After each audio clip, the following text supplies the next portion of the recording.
नमस्कार, मैं Roopchand Patel YouTube channel गणित माँ साहब से आप सभी का स्वागत करते हैं। देखिए, कक्षा 9वीं की अर्धवार्षिक परीक्षा का जो पेपर है वो स्टैंडर्ड गणित का मैंने आपको करवा दिया था। अब आते हैं हम बेसिक गणित के प्रश्न पत्र को हम हल करेंगे।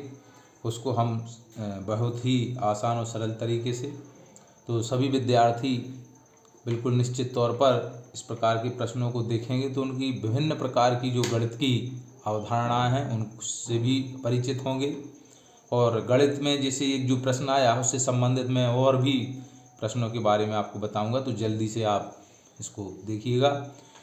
पहला प्रश्न जो आपका प्रश्न पत्र था ये बेसिक गणित अर्धवार्षिक परीक्षा का, यहाँ देखिए पहला प्रश्न है, अपरिमेय संख्या का दशमलव निरूपण सदैव होता है। देखिए, अपरिमेय जो संख्या होती है, अपरिमेय संख्या ऐसी संख्या है जो इसका जो दशमलव है वो अशांत होता है।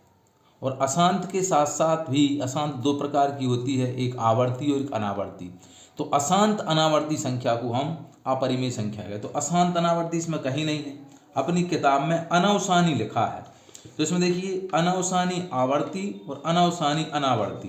तो आप जब भी कभी देखेंगे तो अनावर्ती संख्या है जो अनावर्ती संख्या से आप पहचान जाएंगे कि ये जब भी अनावर्ती लिखा हो तो उसका तात्पर्य ये है अपरिमेय संख्या है, और आवर्ती कहीं लिखा है तो वो हमेशा परिमेय संख्या होगी। इसको आप ध्यान से देख लीजिएगा। तो इसका आंसर था डी, शून्य बहुपद की घात। देखिए, शून्य बहुपद जो शून्य है इसकी हम घात को परिभाषित नहीं कर सकते, क्योंकि शून्य बहुपद की जो घात होती है वो परिभाषित नहीं होती है। तो हमें इसमें लगाना था।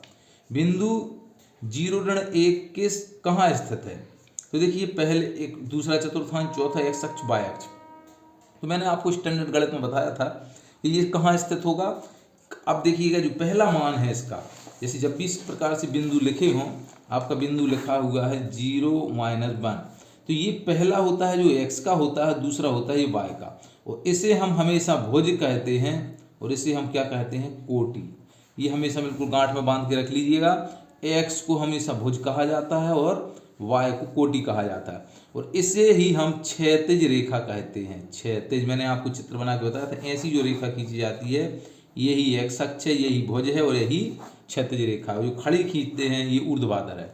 तो चूंकि कोटि की परिभाषा क्या होगी, एक्स अक्ष को हम कोटि कहते हैं, ऐसा लिख सकते हैं, अथवा क्षैतिज रेखा को हम कोटि कहते हैं, भुज कहते हैं। क्षैतिज रेखा को भुज कहते हैं और ऊर्ध्वाधर खड़ी रेखा को हम कोटि कहते हैं। तो यहाँ देखिए ये किसका मान है, एक्स का मान क्या है 0, और वाई का मान कितना है -1, अर्थात जिसका मान दिया गया है उसी अक्ष पे स्थित होगा। तो किस अक्ष पे आपको दिखाई दे रहा है, 1 यहाँ शून्य है तो मतलब कहीं नहीं है स्थित, तो 1 मान है तो किस पर है, वाई अक्ष पे। तो ये कहाँ होगा, आपका वाई अक्ष के ऊपर स्थित होगा।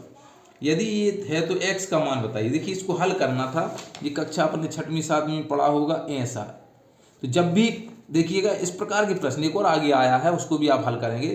तो ऐसे प्रश्नों को हल करने के लिए आप गांठ में बांध लीजिएगा, जो चर पद है उनको हमें एक तरफ करना है और अचर पदों को दूसरी तरफ। तो चर पद है ना जिसके साथ x, y, z सम्मिलित हो, तो यहाँ क्या सम्मिलित है 3x, इनको हमें एक तरफ करना है, बाकी जो बचे आपको दूसरी तरफ ले जाइए।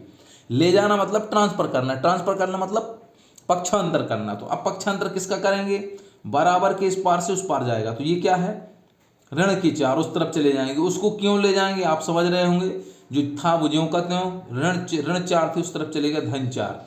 देखिएगा ये ऐसा क्यों हुआ, आपने देखा होगा कि जब हमारे पास दो पार्टियां हैं, मान लीजिए दो पार्टी हैं, एक तरफ है बीजेपी, दूसरी तरफ है आपकी कांग्रेस, ठीक है। अब एक व्यक्ति बीजेपी से, अभी बीजेपी का झंडा क्या था, कमल का फूल, क्या था, कमल का फूल, इसका क्या है पंजा। जब ये कमल इस तरफ का एक आदमी पार्टी बदल के यहाँ चला जाए तो अभी इसका चिन्ह क्या था, कमल था, जब यहाँ आ जाएगा तो इसका चिन्ह क्या हो जाएगा, पंजा। तो इसी प्रकार यहाँ जब पंजा वाला यहाँ आ जाएगा तो इसका चिन्ह बदल जाएगा।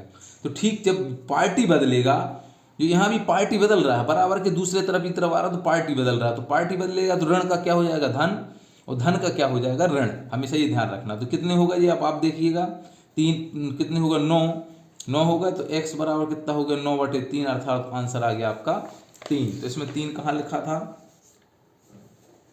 ये लिखा था बी में, ये आंसर होगा। संलग्न चित्र में ए और बी एक रेखा है, अर्थात जब रेखा बनेगी तो ये रेखिक योग में लगेगा, और रेखिक योग में क्या होगा, ए ओ बी एक रेखा बन गई, एक सीधी रेखा। तो इस पे जितने भी कोण बनेंगे इस प्रकार से ये सभी कोणों का योगफल 180 अंश होगा। तो देखिए 6 3 9 और 1 10, कितने एक्स हो गए, 10 एक्स बराबर कितना होता है 180 अंश। तो x बराबर 180 बटे 10, आंसर कितना आ गया आपका 18 अंश। 18 कहाँ है, ये है, इसका आंसर ये होगा। ए बी बराबर ए सी है, तो कोण बी और सी, देखिए आपने त्रिभुज में पढ़ा होगा, एक त्रिभुज इस प्रकार से बनता है, ये यदि आपकी ये भुजा ये बराबर है तो आमने सामने के कोण भी बराबर होते हैं। तो ये 30 अंश बी का मान, तो सी का मान भी कितना होगा 30। एक प्रमेय है कि समान भुजाओं के सामने के कोण बराबर होते हैं, अर्थात ये 30 अंश होगा। ठीक है, तो इस प्रकार से आपकी ये अवधारणा क्लियर होती जा रही है। अब आते हैं खाली स्थान के ऊपर, देखिएगा। हाँ, गुणांक, गुणांक क्या होता है, गुणांक सुन लीजिएगा।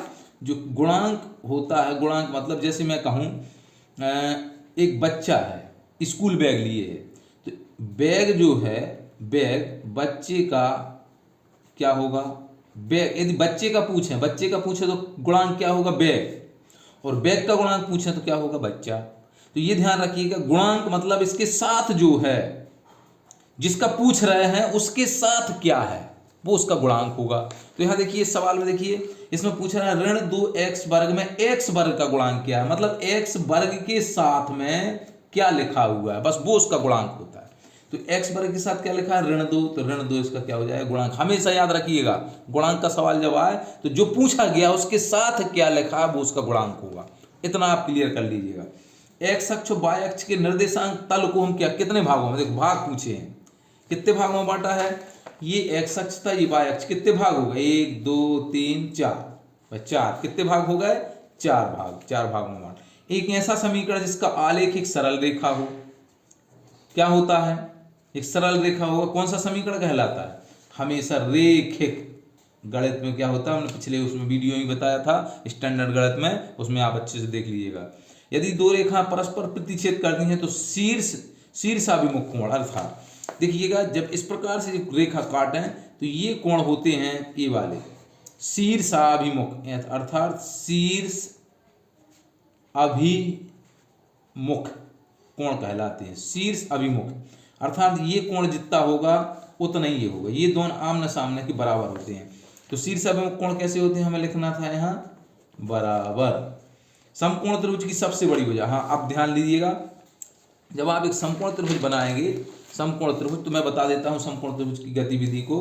एक ही समकोण त्रिभुज है ये, तो ये भुजा होती है कर्ण, ये होती है आधार जब यहाँ कोण बने, और ये होती है लंब। तो देखिए इसमें सबसे बड़ी भुजा यदि पूछें तो ये होती है, सबसे बड़ी कौन सी होती है, ये सबसे बड़ी होती है कौन सी, कर्ण भुजा, और सबसे छोटी होती है लंब। जब भी पूछें वो सबसे छोटी पूछें तो क्या कहना है लंब, और सबसे बड़ी कहें तो क्या कहना है कर्ण। तो यहाँ सबसे बड़ी भुजा क्या है हमारे यहाँ समकोण त्रिभुज की, क्या लिखेंगे हम, कर्ण भुजा है। समानांतर चतुर्भुज की दोनों विकर्ण परस्पर कैसे होते हैं, देखिए समानांतर चतुर्भुज अर्थात ये इस प्रकार से बनेगा, ये समानांतर चतुर्भुज के विकर्ण परस्पर कैसे काटेंगे, तो ये हमेशा समद्विभाजित करते हैं, समद्विभाजित अर्थात समान दो भागों में, ये बिंदु इस वाली रेखा के जी बराबर हो जाएगा, और ये वाला इसके बराबर हो जाएगा, कहलाता है समद्विभाजित अर्थात समान दो भागों में लिख सकते हो। तो यहाँ लिख दीजिए समद्विभाजित या समान दो भागों में बांटता है, ऐसा भी लिख सकते हैं।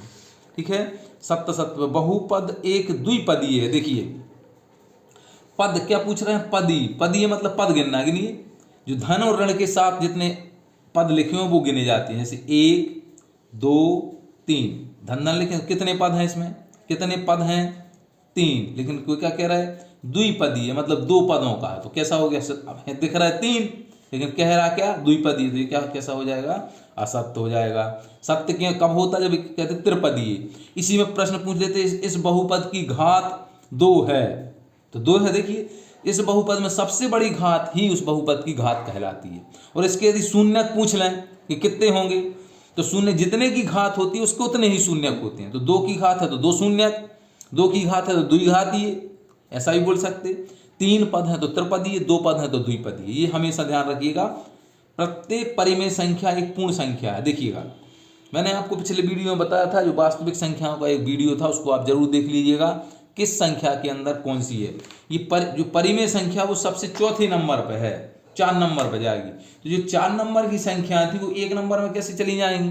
1 नंबर की सीढ़ी जब हम चढ़ते हैं, जब आप पार करोगे 1 2 3 4, तो ये 1 2 के अंदर है, 2 3 के अंदर है, 3 4 के अंदर है, लेकिन 4 क्या इस 2 के अंदर है? नहीं है। तो ये कैसा हो गया? असत्य हो गया। अर्थात पूर्ण संख्या पहले लिखा तो मतलब छोटी संख्या पहले लिखी हो, बड़ी बाद में लिखी हो तो वो सत्य हो जाता है। जैसे लिखा होता पूर्ण संख्या परिमेय संख्या होती है तो सत्य हो जाता। यहाँ बड़ी संख्या पहले लिखी है, परिमेय एक पूर्ण संख्या आती है, कैसा हो गया? असत्य। वाय अक्ष के निर्देशांक को भुज कहते हैं। अभी मैंने बताया था वाय अक्ष को क्या कहते हैं हम? खड़ी रेखा।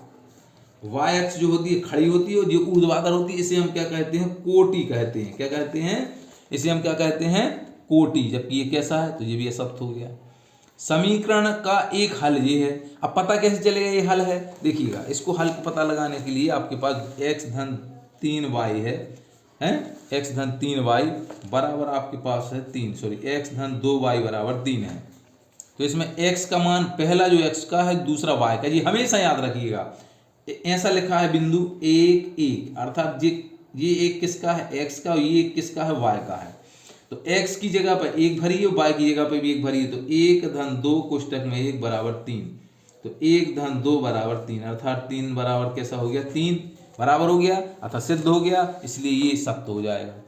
समपूरक कोणों का योग 90 होता है। मैंने पिछले वीडियो में आपको बताया था समपूरक कोण अर्थात जिनका योग 180 हो वो कहलाते हैं समपूरक, और जिनका 90 हो उसे बोलते हैं पूरक। 90 हो जिनका उसे हम बोलते हैं पूरक, 180 हो तो समपूरक। तो यहाँ क्या कह रहा है? समपूरक कह रहा है और 90 कह रहा है, तो ये कैसा हो जाएगा? असत्य।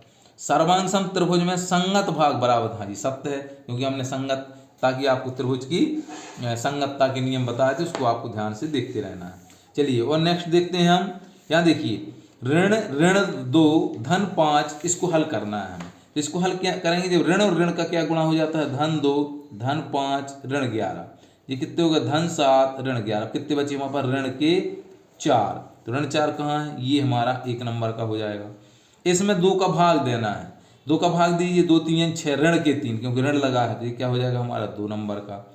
80 का चौथाई, चौथाई मतलब 4 का भाग देना है, 80 में 4 का भाग दीजिए, अर्थात 80 रुपया को 4 भागों में 4 लोगों में बांटना है। कितना कितना बैठेगा आप खुद बताइए? 4 दूनी 8, कितना? 20 रुपये हो गया। तो 20 रुपये ये किसका हो गया? हमारा तीसरा। इन दोनों का गुणा करिए, तो 5 दूनी 10 और 6 पंचे 30, 10 का 1 हो गया 30 और 1 31 हो गया। तो अब 2 अंक जे हैं, 2 ये हैं, तो 4 अंक होना चाहिए। तो एक शून्य था हमारे पास, तो ये हमारा उत्तर था। कितना हो जाएगा इसका? 4। अब वैसे ही आपको 31 कहीं इसमें दिखाई नहीं दे रहा है, तो इसका आपका 31 गुणा इतना आ जाएगा। चलिए 60 का 25%, 25% 1 भाग, 25% 2 भाग, 25% 3 भाग और 25% 4 भाग। 25 के 4 भाग कर देंगे 100%, अर्थात इसका 60 का 25%, प्रतिशत मतलब 100 होता है। तो 60 बटे 60 गुणित 25/100 ऐसे निकालना है। प्रतिशत हटाना है और बटे में 100 लिखना है। 1 शून्य से 1 शून्य कट गया, 5 दूनी 10 हो गए और 25 हो गए, और इसके बाद 2 एकम 2, 2 3 6, अर्थात कितना आ गया? 15 रुपये हो गया। ठीक है, 15 रुपये। देखिएगा इसका मान हमारा कितना आया था? 15 आ गया।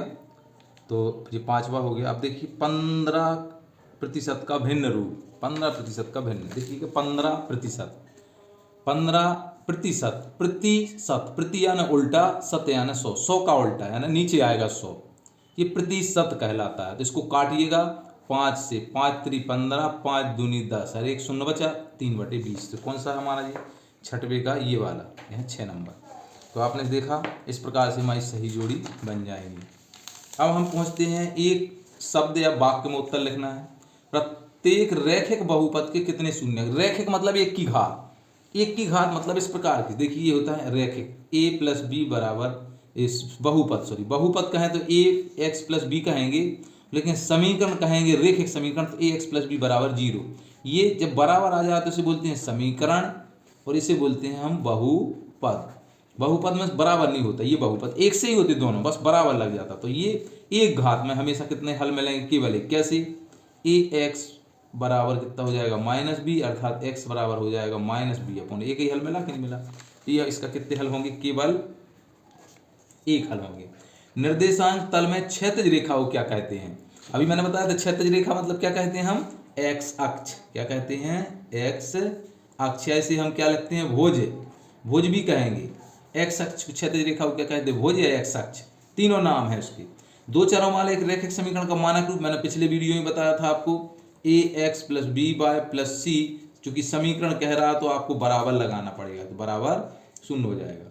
दो भिन्न बिंदुओं से होकर, अब देखिए दो भिन्न, ये भी मैंने पिछले वीडियो में बताया था। एक बिंदु ये है, इससे देखिए दो ऐसी रेखा खींचोगे इस दोनों से जाए, कितनी खिंच रही, एक खिंच रही है ना। तो यहाँ क्या जाएगा, एक रेखा खींची जाएगी। वृत्त की परिभाषा, अच्छा वृत्त की परिभाषा क्या है, किसी तल में स्थित बिंदुओं का एक ऐसा समुच्चय होता है जिसमें एक निश्चित बिंदु से ली गई दूरियों का एक बिंदु पथ होता है। जैसे ये एक तल है, इसमें बहुत सारे बिंदु हैं, मैंने एक निश्चित बिंदु ले लिया, इससे एक निश्चित दूरी ले ली। अब इसको हमने चारों ओर ऐसे घुमाया तो इसके अंदर जितने बिंदु आ जाएंगे इनका एक क्या बन जाएगा, एक समुच्चय बन जाएगा। तो इस प्रकार की ये क्या बन जाती है, परिभाषा।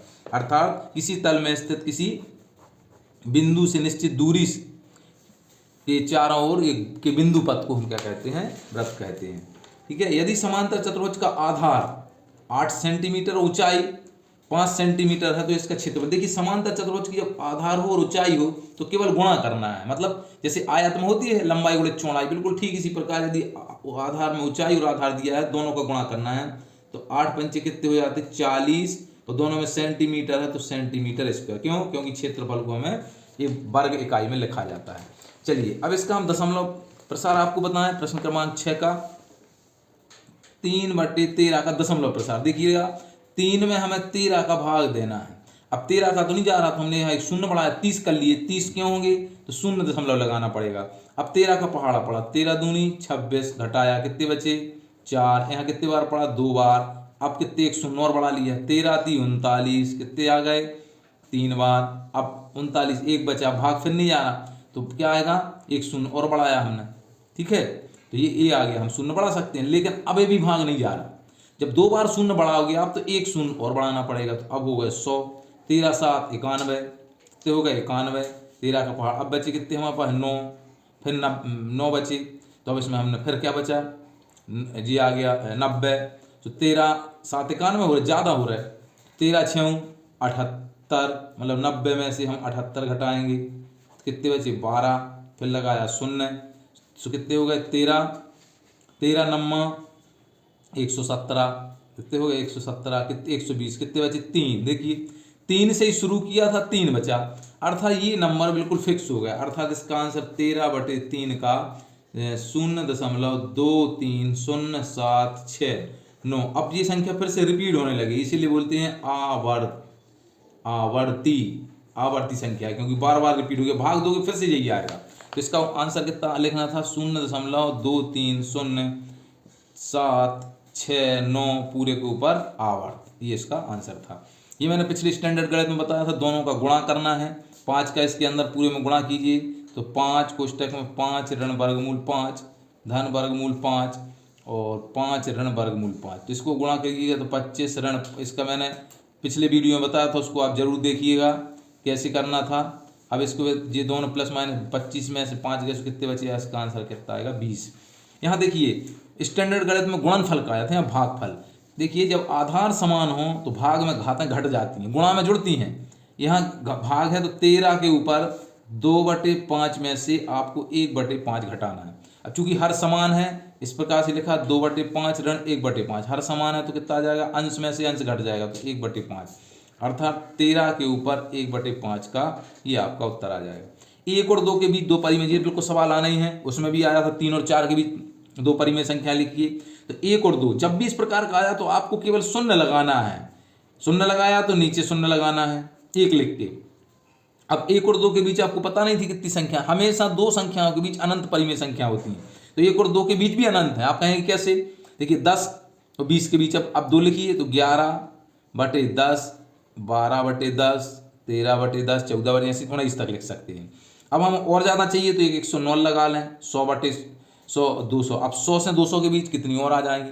इस प्रकार से आप अनंत संख्या निकाल सकते हैं, तो कोई भी हो सकता है। चलिए x बराबर ऋण 2 रखने पर इसका मान ज्ञात कीजिए। x बराबर 2 रखना है, देखिएगा यहाँ x के बराबर ऋण 2 किस में भरना है, px बराबर x का वर्ग ऋण x धन 1 भरिए मान। जहाँ जहाँ x है तो px की जगह पर ऋण 2 बराबर x की जगह पर ऋण 2, सो ऋण 2 का वर्ग ऋण 2 धन 1। देखिए ये ध्यान रखना है, जब भी मान भरो हमेशा ब्रैकेट में भरना है, कभी गलती नहीं होगी। अब जिस सम की घात है अर्थात ऋण 2 के ऊपर 2 की घात है तो इसको क्या लिखेंगे, ऋण 2 गुणित ऋण 2। अब आपने पढ़ा है कि ऋण और ऋण का गुणा धन होता है, ऋण और ऋण का गुणा हो गया धन, 2 दूनी 4, अर्थात ऋण 2 का वर्ग कितना हो गया 4। यहाँ भी ऋण और ऋण का धन हो गया 2 धन 1, कुल कितना हो गया 4 2 6 और 1 7। ये आपका आंसर, अर्थात इसका आंसर कितना होगा 7। यहाँ देखिए शून्य ज्ञात कीजिए, बहुत ही आसान और सरल सवाल, केवल शून्य के बराबर लेना। जब भी शून्य कहें तो शून्य के बराबर लेना, अर्थात x ऋण 5 बराबर 0, अर्थात x बराबर कितना आ जाएगा 5। जी इसका शून्य निकल आया। अब देखिएगा बिंदु और ऋण 2 6 और ऋण 0 ऋण 5 की x अक्ष से दूरी, अर्थात x अक्ष से, तो x अक्ष को छोड़ दीजिए, उसकी दूरी कितनी होगी, पहले बिंदु की कितनी होगी x अक्ष से दूरी 6 और दूसरे बिंदु में कितनी होगी दूरी 5।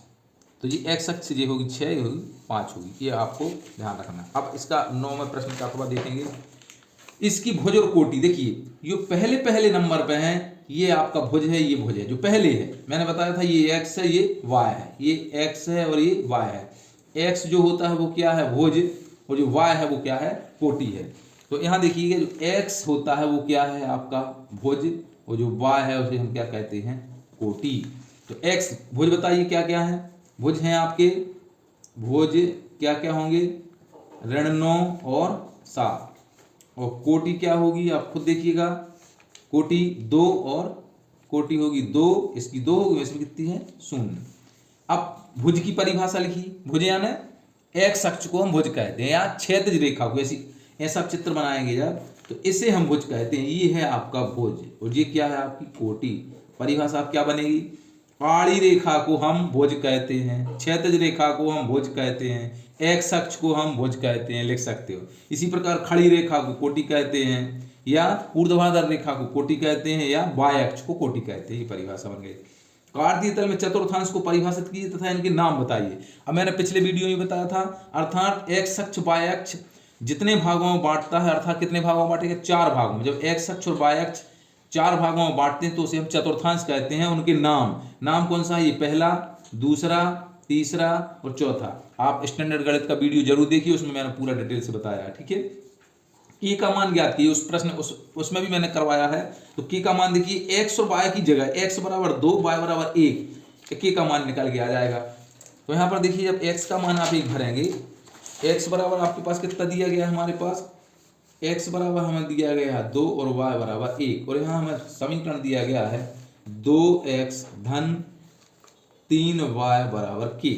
अब इसमें x की जगह पर, इसकी जगह पर कितना भरना है 2, और y की जगह पर कितना भरना है 1। तो 2x की जगह पर देखिएगा 2 धन 3 कोष्टक में 1 बराबर k।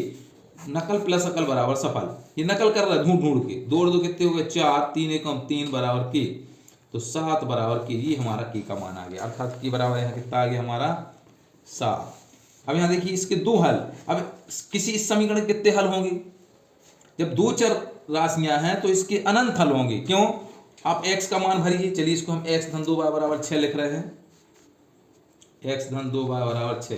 अब इसमें हम y के मान भरते जाइए, y बराबर चलो 0 भर दो, 1 भर दो, 2 भर दो, 3 भर दो, बहुत सारे भर दो। उन्होंने 2 कहा, हमने बहुत ढेर सारे भर, चलो 0 भरो में। x धन 2 गुणित 0 अर्थात 6, 0 हो गया। तो x का मान कितना आ गया हमारे पास 6। अब इसमें 1 भरिए तो ये 1 आ जाएगा, तो 2 एकम 2 इस तरफ चला जाएगा, तो कितना आ जाएगा x धन 1 बराबर 6, अर्थात x धन 2 बराबर 6, x बराबर 6 ऋण 2, अर्थात x बराबर कितना आ गया 4। तो यहाँ x बराबर 6 आया था, यहाँ 4। कब, यहाँ y बराबर 0 भरा था, और यहाँ y बराबर क्या भरा 1। ये हमें ध्यान रखना है। 2 मान निकल आया, 2 भरो तो 4 हो जाए, तो 2 बचे। इस प्रकार से हम ढेर सारे मान निकाल सकते हैं। चलिए इसमें हमें इसके रूप में लिखना है। देखिए जैसा ये समीकरण लिखा है मतलब बराबर शून्य है तो इसको भी बराबर शून्य लेके आइए, अर्थात 6 को इस तरफ लाना है। तो लाइए इसी के नीचे लिखते हैं ऋण 2x धन 3y ऋण 6 बराबर 0। 6 धन के इस तरफ आए, ऋण की अब तुलना करिए, ए बी सी के मान भी लिखिए तो तुलना करिए। मैंने आपको तराजू के माध्यम से तुलना करना बताया था, वहां देखिएगा। तो है x बराबर, x जो समान है उसको छोड़ देंगे, a बराबर कितना आ जाएगा हमारे पास ऋण का 2, b बराबर कितना आ जाएगा हमारे पास 3 और c बराबर कितना आ जाएगा हमारे पास ऋण 6। इस प्रकार से हमने इसको हल कर लिया। चलिए एक नोटबुक, नोटबुक जानते किताब, नोटबुक बुक की कीमत एक कलम की कीमत की दुगनी है, अर्थात कलम को हमने क्या मान लिया, इसको x मान लें तो इसको हम कलम को y मान लें। तो दुगनी, दुगना कौन होगा बताइए, पुस्तक ज्यादा की आएगी पेन कम का आएगा। तो जिसमें जो कम का होता है, जो छोटा होता है उसमें हमेशा गुणा होता है। तो दो गुनी, गुनी यानी गुणा, दो गुनी ऐसा लिखेंगे, दो गुनी यानी दो का क्या करना है गुणा, किसमें छोटी राशि, छोटी कौन है हमारे पास y, अर्थात 2y लिखना है। तो किसके बराबर होगी ये, अर्थात ये होगा x बराबर 2y। ये आपका एक समीकरण बन गया। समांतर रेखाएं ऐसी रेखाएं जो कभी भी एक दूसरे को नहीं काटती, ऐसी जैसे रेल की पटरी, उदाहरण आप पूछें तो रेल की पटरी, ये कभी नहीं काटेंगे। इन रेखाओं को हम क्या कहेंगे, समानांतर। परिभाषा क्या होगी, वे रेखाएं जो एक दूसरे को कभी प्रतिच्छेद नहीं करती, कभी नहीं काटती, कभी नहीं मिलती, उन रेखाओं को हम समांतर रेखाएं कहते हैं। चलिए इस चित्र में देखिएगा, बहुत ही सरल और आसान, अभी मैंने बताया था शीर्षाभिमुख कोण, जितना ये होगा उतना ये होगा, क्योंकि ये कौन से कोण है, शीर्षाभिमुख। तो यहाँ पर 1 और 2 पूछ रहा है। तो देखिएगा जब हम यहाँ हल करेंगे तो ये आर एस क्या है, एक रेखा है, रेखा है ना। जब ये रेखा बनेगी तो कोण 1 धन 120 बराबर कितना होता है 180। हमने बताया था ये रेखीय युग्म से। तो एक कोण 1 बराबर कितना हो जाएगा 180 ऋण 120, कितने बचे भैया घटा, 180 में से 120 घटे 60 बचे, अर्थात जो कितना आएगा 60 है जिसको। अब ई के सामने कौन है जो, तो जो भी 60 को, ई के सामने कौन है तो जो होगा 120 है जिसको। अर्थात का लिखो कोण 2 120 का शीर्षाभिमुख है और कोण 3 कोण 1 का शीर्षाभिमुख है। तो शीर्षाभिमुख कोण से ये कैसे हो जाएंगे बराबर, ये इस प्रकार से आपने चित्र। अब प्रतिवर्ती कोण मैंने पिछले वीडियो में बताया था 0 अंश 90 अंश 180 अंश और 360 अंश। तो ये होता है समकोण, इसे बोलते हैं समकोण, इसे क्या बोलते हैं ऋजु कोण, कौन सा ऋजु कोण, इसे बोलते हैं पूर्ण कोण है ना, पूरा कोण, ठीक है। अब इनके बीच में, जो इनके बीच में है इसे बोलते हैं हम अधिक, है ना, 90 से जो ज्यादा उसे अधिक, 90 से कम को क्या बोलते हैं न्यून, और 180 से ज्यादा है जो इसे बोलते हैं प्रतिवर्ती। अब आप समझ रहे होंगे प्रतिवर्ती कोण किसे कहेंगे, ऐसा कोण जो 180 अंश से अधिक हो 360 से कैसा है कम है, उसे हम प्रतिवर्ती कोण कहते हैं। तो प्रतिवर्ती कोण यानी 180 से ज्यादा और 360 से कम वाले कोणों को प्रतिवर्ती कोण कहते हैं। चलिए अब यहाँ पर आ जाइए, जब दो समानांतर रेखाएं, देखिए एक जो कंडीशन होती है कि जब 2 या 2 से अधिक रेखाएं समानांतर हों और ये कोई तिर्यक छेदी यानी तीसरी रेखा बीच में घुस जाए तो वो एक क्या बन जाती है, ये कोण जो बनते हैं, ये वाला कोण ये वाला कोण कौन सी होती है, संगत। ध्यान देखिएगा, संगत मतलब क्या, संगत कौन सी कहलाएंगे, ऐसी रेखाएं जो समांतर है उसके ऊपर ऊपर की, और जो आड़ी रेखा खींची है उसके एक तरफ की, मतलब दाएं तरफ अथवा बाएं तरफ, और इनके ऊपर ऊपर, तो ये होती है संगत। कौन से कोण होते हैं ये संगत, जो ई को संगत जो हुई है, ई को संगत जो हुई है, और ऐसे नीचे इसका संगत ये होगा और इसका संगत ये होगा, नहीं बहुत सारे संगत बनेंगे। अब एकांतर मतलब ये समांतर के अब 2 प्रकार के एकांतर होंगे, एक अंत है यानी भीतर इन रेखाओं के भीतर वाले, और एक होंगे बाहर।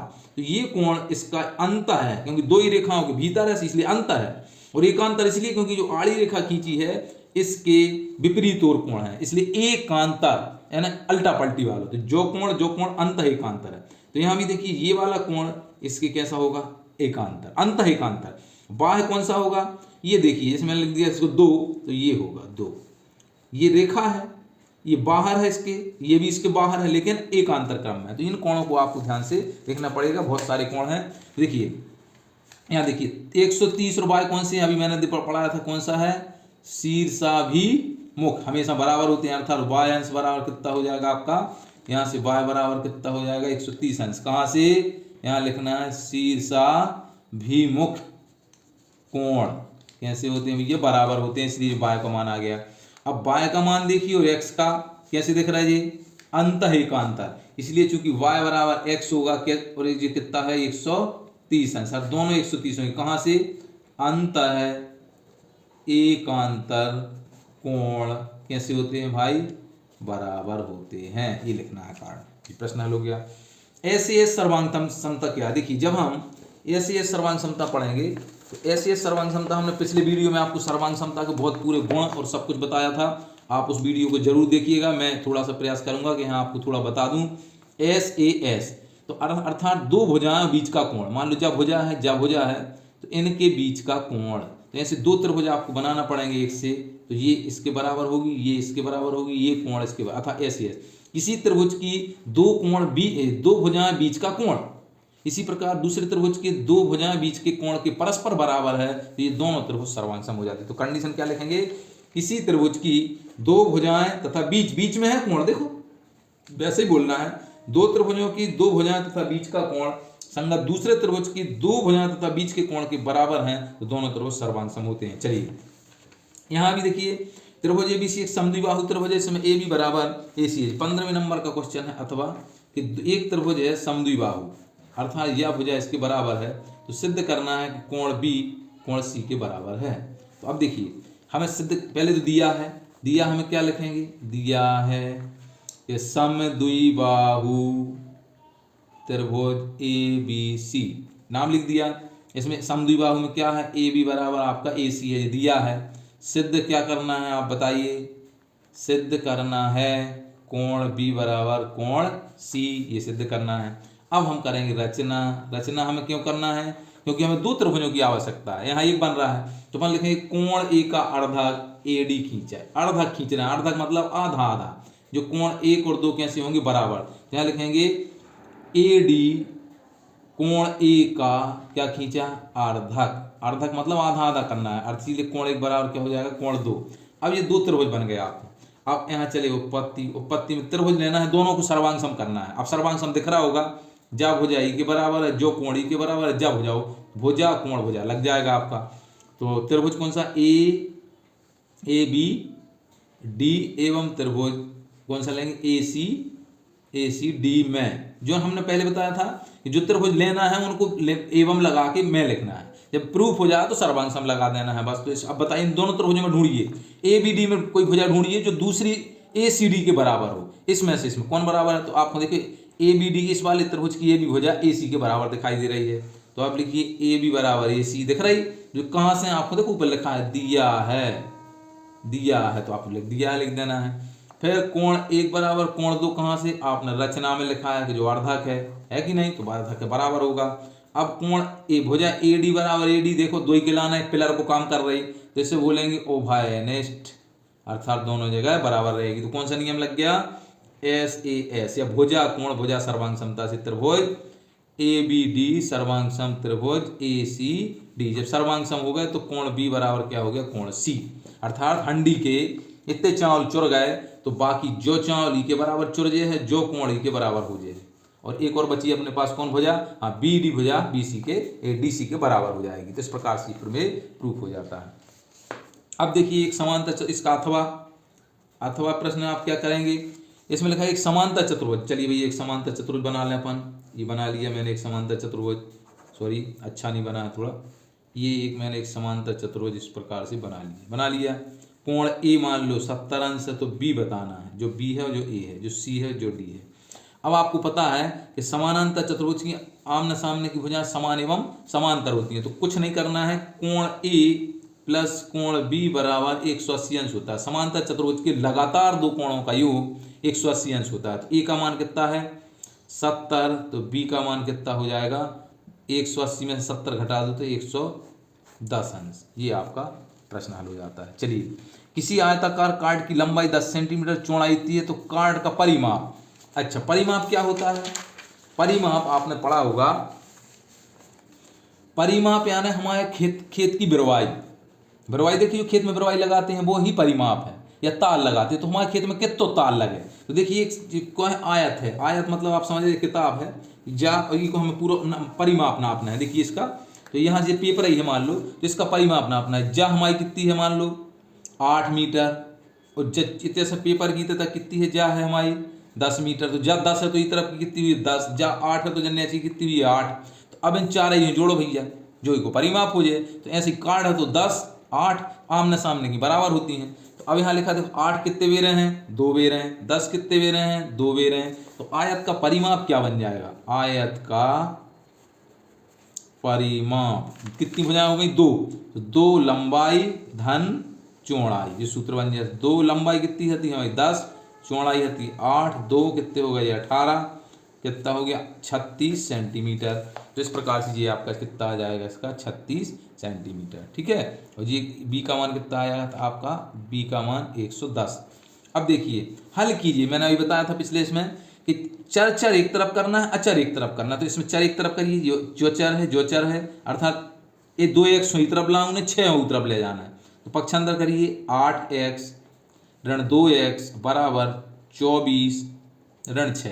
अब देखिए जो इस तरफ था हमें 6 को इस मोहल्ले में ले जाना है और 2x को इस तरफ, ना इसको ले गए ना इसको ले गए, तो ये बराबर के 8x यही तरफ है और 24 वही तरफ है, देख लीजिए। बाकी हम 2x की तरफ लाए तो इसका चिन्ह पलट गया, 6 को उस तरफ ले गए तो इसका पलट गया। अब घटाइए, क्यों ऐसा क्यों किया, ताकि सजातीय पद हो जाए। देखिए x से x घट जाएगा और 24 से 6 घट जाएंगे आपके। तो 8 में से 2x गए, x मतलब आम, 8 आम में से 2 आम गए, कितने बचे 6 आम आता है x। 24 में से 6 गए, कितने बचे 18।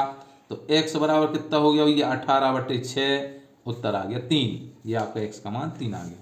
अच्छा इसका हल है, जांच की करना है। जांच करने के लिए आपको x की जगह पे पहला मान भरना है और y की जगह पे, यदि इसका मान भरने पर 4 आ जाए तो इसका हल है। देखिएगा इसको हल भैया भरो, तो 2x धन 3y, हमारे पास जो प्रश्न है कितना है 2x धन 3y बराबर 4। बिंदु है हमारे पास 2 0, मान भर दो। ये x का मान है, ये y का मान। x का मान 2 भरो तो 2 कोष्टक में 2 धन 3 कोष्टक में 0 बराबर 4, 4 धन 0 बराबर 4, अर्थात 4 बराबर 4। प्रूफ हो गया, अर्थात 2 और 0 इसका क्या है, शून्यक है। ये अपन बताना, ये है, ये हो गया। दूसरा चेक करो भैया, ऋण 1 और 2, ऋण 1 भरो भैया ही में, तो 2 कोष्टक में ऋण 1 धन 2 3 कोष्टक में 2 बराबर 4। ये कितने हो गए, ऋण के 2 धन 6 बराबर 4, तो 4 बराबर 4 ये भी है। अर्थात ये बिंदु है और ये बिंदु है, ये नहीं होगा क्योंकि 3 दूनी 6 और 4 3 12, 6 4 12 6 18 हो जाए, 4 है, तो ये बिंदु नहीं है।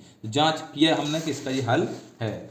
चलिए, यदि एक समांतर चतुर्भुज के विकर्ण बराबर हैं तो दर्शाइए कि वह एक आयत है। अब इसको देखिए प्रूफ करने के लिए ये प्रमेय है। एक हमें समांतर चतुर्भुज बनाना है कि आयत है, तो अपन एक आयत ही बना लें क्योंकि हमें प्रूफ करना है। तो समांतर चतुर्भुज ये आयत भी कहलाता है, तो इसको हमने नाम लिखा ABCD। क्यों, क्योंकि इसके आमने सामने, अब ये विकर्ण कह रहे बराबर हैं, तो ये विकर्ण कैसे हैं, बराबर हैं। अर्थात दिया है, पहले लिखेंगे दिया है, दिया है। प्रश्न क्रमांक हमारा जो कौन सा है 19वां दिया क्या है, समांतर चतुर्भुज। समांतर चतुर्भुज ABCD में दिया है कि AC बराबर BD। देखिए AC बराबर BD ये हमें दिया है। तो सिद्ध क्या करना है, हमें सिद्ध करना है कि ये आयत है। आयत है मतलब क्या प्रूव करना है, ये कोण और ये कोण किसी हो जाए 90 अंश हो जाए, तो ये आयत बन जाएगा। अर्थात ABCD एक क्या है, आयत है। तो अब चलिए उपपत्ति, यहाँ रचना करने की आवश्यकता नहीं है। अब ऐसे त्रिभुज लेना है कि ये कोण हमारे दोनों सम्मिलित हो जाए। ऐसे त्रिभुज लेना, तो देखिए त्रिभुज लें हम ADAB, कौन सा लें, त्रिभुज DAB एवं त्रिभुज CBA, कौन सा लें, त्रिभुज CBA में। अब इसमें ले आप, तो आप क्या कहें, देखिए ज्या वाली भुजा आपको पता है कैसे बराबर होती है क्या नहीं, और ये दो ही हमें कैसी दी हैं, बराबर, या कॉमन हो जाएगी। कैसा हो जाएगा, यहाँ देखिए AD बराबर BC कहाँ से दिया है, कैसे पता दिया है, क्योंकि समांतर चतुर्भुज की सामने की भुजाएं समान एवं समांतर होती हैं। यहाँ देखिए AB बराबर AB कैसी हो जाएगी, उभयनिष्ठ भुजा हो जाएगी। इसके बाद AC बराबर BD आपको ये भी दिया है कि नहीं दिया है, ये विकर्ण बराबर है। अब देखिए भुजा भुजा भुजा सर्वांग समता से दोनों त्रिभुज कैसे हो गए, त्रिभुज DAB सर्वांग त्रिभुज CBA, दो ही सर्वांग सम हो गए, तो ये हमारा कोण जो A है वो B के बराबर हो गया। अर्थात सर्वांग सम त्रिभुज की संगत अवयव से क्या हो जाएगा, कोण A बराबर कोण B, CPCT। आप तो इतना लिखिएगा, ठीक है। अब देखिए कोण A और B जब ये दो बराबर हो गए तो इनका योगफल 180 अंश हो जाएगा, क्योंकि ये समांतर चतुर्भुज है। समांतर चतुर्भुज के लगातार दो कोणों का योग 180 अंश, दोनों बराबर है, अर्थात कोण A और कोण B बराबर कितना हो गया, 90। अर्थात ये सिद्ध हो जाता है कि जब इनके जो चारों कोण 90 अंश हो जाएं और विकर्ण बराबर हो जाएं तो समांतर चतुर्भुज एक आयत बन जाता है। यह इस प्रकार से आप ना प्रूव कर लीजिए। चलिए अब प्रश्न क्रमांक हम इसका अथवा वाला देखते हैं। ये देखिए बहुत ही अच्छा उस प्रश्न सरल है। एक ABCD एक चतुर्भुज है, इसमें PQRS क्रमशः भुजा ABBC के मध्य बिंदु है, तो AC एक विकर्ण है। दर्शाना है कि SR समान एवं समांतर होती हैं। तो एक प्रमेय पढ़ा है आपने, मध्य बिंदु प्रमेय, त्रिभुज का मध्य बिंदु प्रमेय क्या होता है, मैं एक प्रमेय बता दूंगा आपको कि यदि किसी त्रिभुज की दो भुजाओं की मध्य बिंदुओं से होकर खींचा जाने वाला रेखाखंड, ये लिखा है DE, खींचा गया रेखाखंड तीसरी भुजा के समान एवं समांतर होता है। तो हमें ये सीधा लगा देना है कि ये जो है अर्थात जो DE भुजा है वो समानांतर हो जाएगी BC के, एवं DE हो जाएगा आपका 1/2 इसके हो जाएगा इसकी इस भुजा के मतलब BC के। ये सीधा प्रूफ हो जाता है। तो हम इसको लिखेंगे कि कैसे लिखना है, हमें इसमें से कोई भी एक त्रिभुज आप ले लीजिए, जैसे हमें SR लेना है तो त्रिभुज आप DAC लीजिए। DAC में नीचे का त्रिभुज आप भूल जाइए, तो क्या बचा देखिए, इसी त्रिभुज की ADC में S और R इसके मध्य बिंदु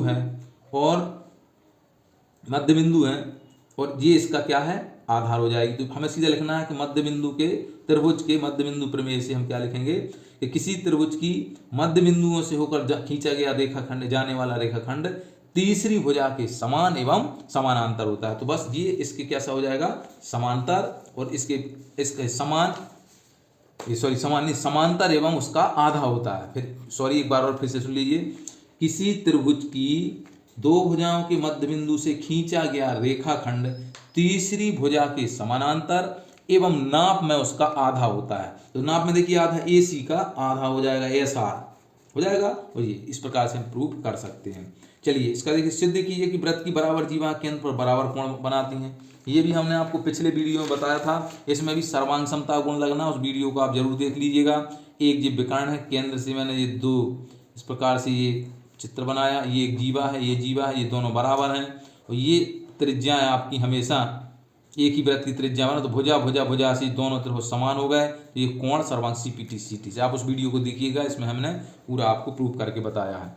चलिए यहाँ देखिए इसका अथवा वे कह रहे हैं कि AB बराबर AC, अर्थात यह भुजा इसके बराबर है तो O वृत्त का केंद्र है, तो कोण AOB निकालिए। AOB बहुत ही आसान, दोनों प्रकार से निकाल सकते हैं। समान कोणों के सामने की भुजाएं समान होती हैं, या ये शीर्षाभिमुख कोण है तो ये भी कितना होगा, 70 अंश होगा। सीधा लिखना था। ये देखिए ये प्रश्न आपके स्तर का नहीं है, गलत प्रश्न आया था। या तो यहाँ ऐसा होना चाहिए 2x वर्ग धन 7x धन 3, या फिर ऐसा होता कि 12x वर्ग धन 7x धन 1। ये दो प्रकार के प्रश्न थे जो 10वीं के स्तर का, आपके स्तर का नहीं है, इसलिए आपसे शायद नहीं बना होगा।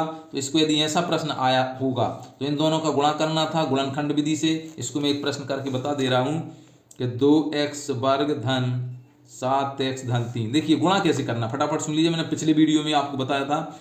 इन दोनों का गुणा करना है, मतलब 2 × 3 कितने हो गए, 6 हो गए। अब ऐसे 7 के 2 अंक बताइए कि गुणा 6 आ जाए, मतलब इसके 2 टुकड़ा बताओ, तो 1 और 6 कितने हो, 7, लेकिन इनको गुणा करो 6 ही आ रहा हो, गलत है। हाँ 1 और 6 कितने हो गए, सही है, 1 और 6 7 हो गए जोड़ने पे, और इनका गुणा करो तो 6, मतलब ये सही है। तो कितना आ जाएगा, 2x वर्ग, इसको हम लिख देते 6 धन 1 x धन 3।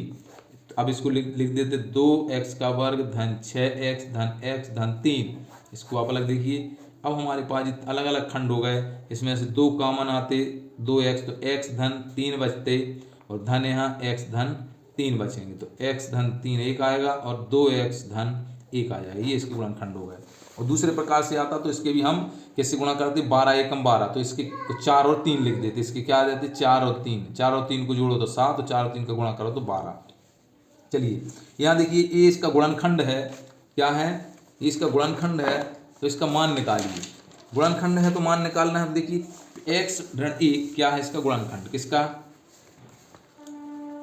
x ऋण 1 गुणनखंड है किसका, px का। px बराबर है x का वर्ग धन x धन k। देखिए जब गुणनखंड होता है तो गुणनखंड एक प्रमेय था, क्या था, शेषफल प्रमेय, वो शून्य के बराबर, अर्थात इसमें हमें x बराबर 1 भरना है और ये शून्य के बराबर लेना है। यदि गुणनखंड है तो ये पूरा पूरा भाग चला जाएगा और शेषफल क्या रहेगा, इसका शून्य रहेगा। तो इसमें हमें x बराबर कितना भरना है, 1 रखने पर, और ये कैसे शून्य के बराबर होगा, अर्थात इसको x का वर्ग धन x धन k बराबर 0, मान भर दीजिए, 1 का वर्ग धन 1 धन k बराबर 0, 1 धन 1 धन k बराबर 0, तो 2 धन k बराबर 0, तो k बराबर कितना आ जाएगा, ऋण का 2। ये इस प्रकार से शेषफल प्रमेय से हम इसको हल कर सकते थे, लिखना था शेषफल प्रमेय से।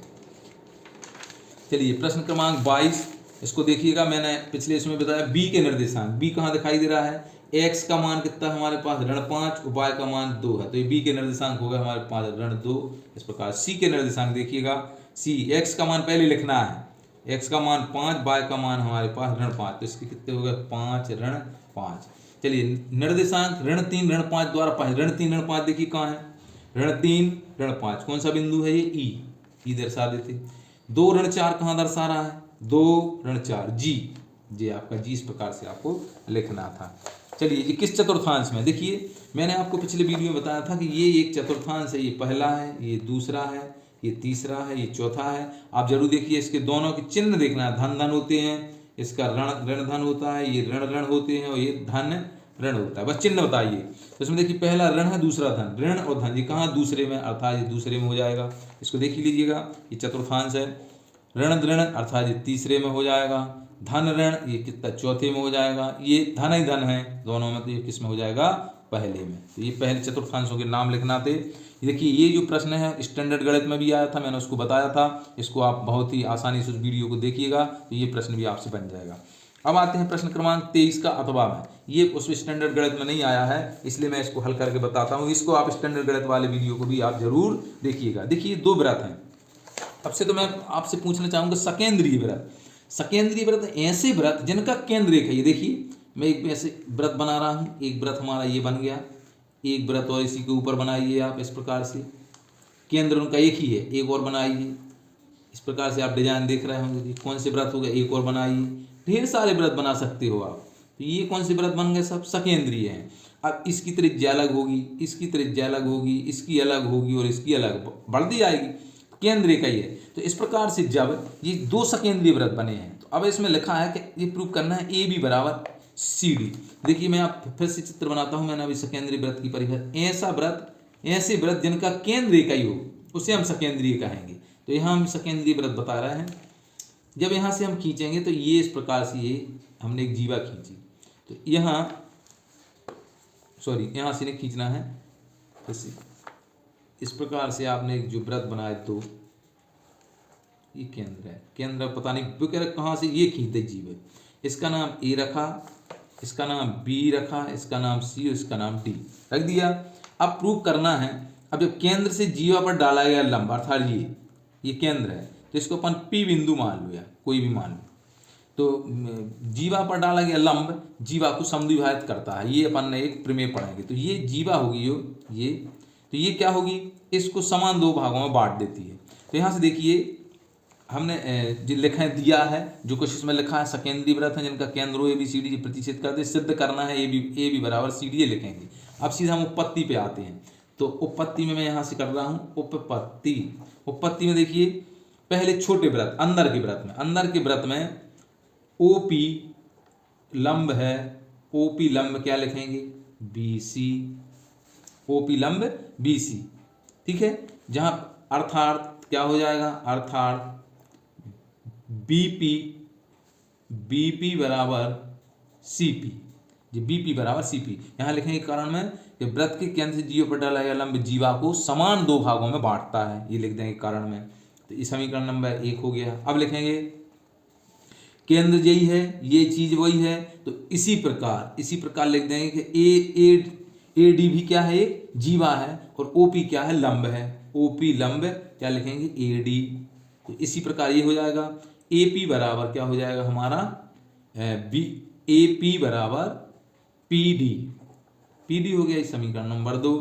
अब समीकरण 2 में से एक को घटाने पर, अब घटाओ, ए पी मतलब ए पी में से किसको घटाना है, ए पी में से बी पी घटाइए, बी पी बराबर, इस तरफ देखिए पी डी में से आपको क्या घटाना है, पी डी में से क्या घटाना है, सी पी। अब चित्र में देखिए ए पी, पूरे ए पी में से बी पी घटाइए, मतलब यहाँ से लेके पूरी भुजा में से ये इतनी घटाना है। तो कितनी बची, ये बस बची आपके पास, क्या बचा ये, ए बी, और इसी प्रकार क्या बची यहाँ, सी डी। तो ये प्रूफ हो जाता है। इस प्रकार से आपने देखा कि इस हम सवालों को किस प्रकार से हल कर सकते हैं। और सवालों को सीखते रहिए, हंसते रहिए, पढ़ते रहिए, और गणित का डर दूर करें गणित माँ साहब से। Okay, thank you.